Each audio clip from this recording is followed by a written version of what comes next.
नमस्कार. मी गणेश तुकाराम शिंदे आपणा सर्वांचं आपल्या या यूट्यूब चॅनलवर सहर्ष स्वागत करत आहे. मेट्रो शहर म्हणजे मोठ्या शहरामध्ये आणि उच्चभ्रू अशा वस्त्यात ड्रग्जचं व्यसन असलेली मंडळी आढळतात. परंतु आकांक्षित जिल्ह्याच्या यादीत खालून 3ऱ्या क्रमांकावर असलेल्या धाराशिव जिल्हा पण खरेदी, विक्री आणि सेवनात मागे नाही असंच आता दिसून येत आहे. साधारण 2 वर्षापूर्वी तुळजापूर तालुक्यातील तामलवाडी येथे प्रथम ड्रग्जचं सापडलेलं होतं. त्या ड्रग तस्करी प्रकरणात तुळजापूर शहरातील असंख्य राजकीय नेते, मान्यवर आरोपी आहेत आणि त्यांच्यावर आता धाराशिव न्यायालयात खटला सुरू आहे. त्यानंतर परंडा शहरात पण MD ड्रग आढळून आलं होतं.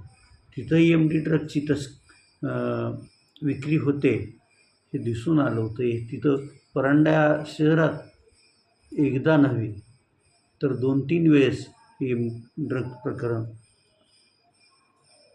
बाबत पोलिसांनी कारवाई केलेली आहे आणि आता पार सीनाकाठून हा ड्रगचा व्यापार मांजरा काठापर्यंत आल्याचं दिसतंय.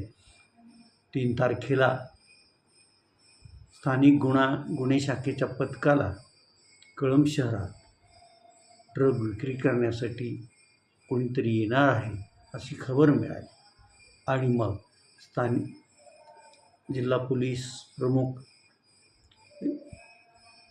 ऋतू खोकर यांच्या मार्गदर्शनाखाली स्थानिक गुन्हे शाखेचे प्रमुख विनोद इजपवार यांच्या पथकानं त्या दिवशी पहाटे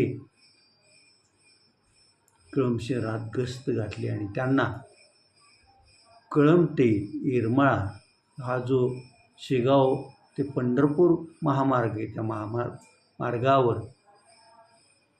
कळंब नजीकच्या पाझर तलावाच्या आसपास ड्रग विकणारे येणार असल्याची माहिती मिळाली. तिथं त्यांनी सापळा रचला आणि 2 युवकांना की ज्यांची वय अवघी 24 वर्ष आहे यांना ताब्यात घेतलं. त्यांचे मोटारसायकल आणि त्यांची झडती घेतल्यानंतर त्यांच्याकडं पारदर्शक असा प्लॅस्टिकच्या ह्याच्यात MD ड्रग्ज ठेवलेल्या 29 पुड्या आढळून पोलिसांना सापडलेल्या आहेत. हे दोन्ही तरुण हा व्यापार बऱ्याच दिवसापासून करत असावे असा पोलिसांचा संशय आहे. पोलिसांनी हे 29 MD ड्रग्जच्या पुड्या आणि त्यांनी वापरात आणलेली मोटारसायकल जप्त केली असून या दोघांवर आता अंमली पदार्थ संबंधीच्या कायद्यानुसार कळंब पोलीस स्टेशनला गुन्हा दाखल करण्यात आला आहे. आता कळंब पोलीस आणि स्थानिक गुन्हे शाखा संयुक्तपणे या ड्रग प्रकरणाचा खोलवर जाऊन तपास करतात की नाही यावरच मग हे ड्रग कळंब शहरात कुठं हे विकतात, कोण ते ड्रग खरेदी करतं, कळंबच नव्हे तर कळंब तालुक्यात कुठं हे ड्रग ते पुरवठा करतात याचीही माहिती बाहेर येईल. एकंदरीत पाहता गेल्या 2 वर्षाच्या अधिक काळापासून धाराशिव जिल्ह्यात MD ड्रग्ज सहज ते सेवन करणाऱ्यांना सहज उपलब्ध होतं आहे असंच दिसतं आहे आणि हे ड्रग विक्री करणाऱ्यांना पण अगदी कुठून हे ड्रग सहजासहजी उपलब्ध होतं आहे हेच कळून येत नाही आहे. या MD ड्रगमध्ये नळदुर्ग, तुळजापूर, तामलवाडी, परंडा आणि आता कळंब अशी ही साखळी निर्माण झालेली आहे की काय असा संशय येईल अशी परिस्थिती आहे. आता ही साखळी पोलीस यंत्रणा खरंच तोडून काढते की नाही याकडं आता सर्वांचं लक्ष लागलेलं आहे.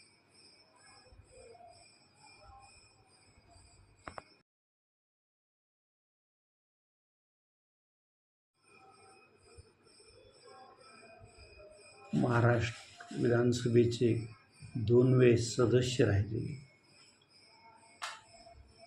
बिहार, त्रिपुरा आणि आणखी एका अशा 3 राज्याचे राज्यपाल म्हणून काम पाहिलेले,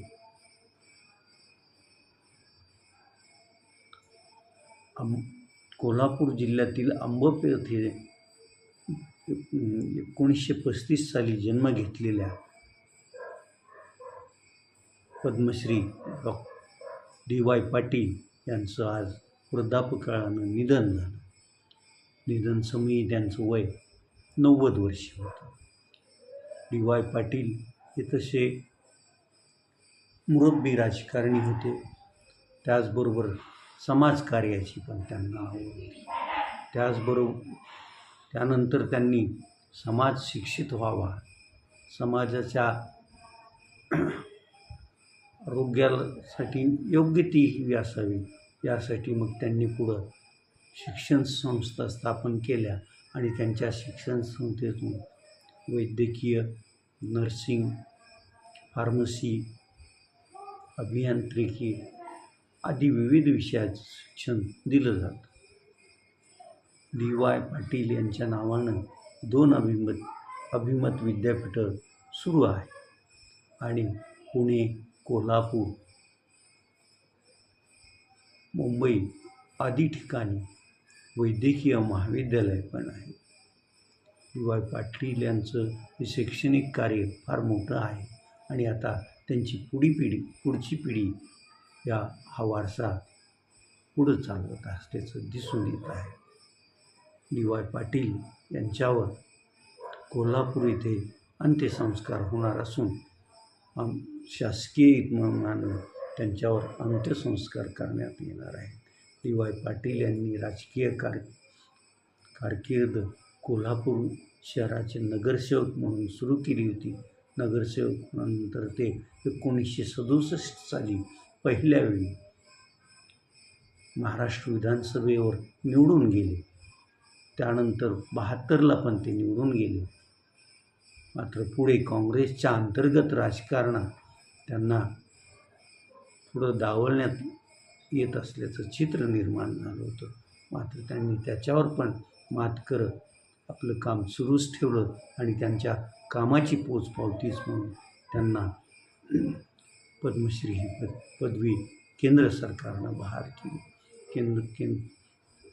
राष्ट्रपतींनी त्यांना राज्यपाल म्हणून बिहार, त्रिपुरा आदी राज्यात नियुक्त पण करण्यात केलं होतं.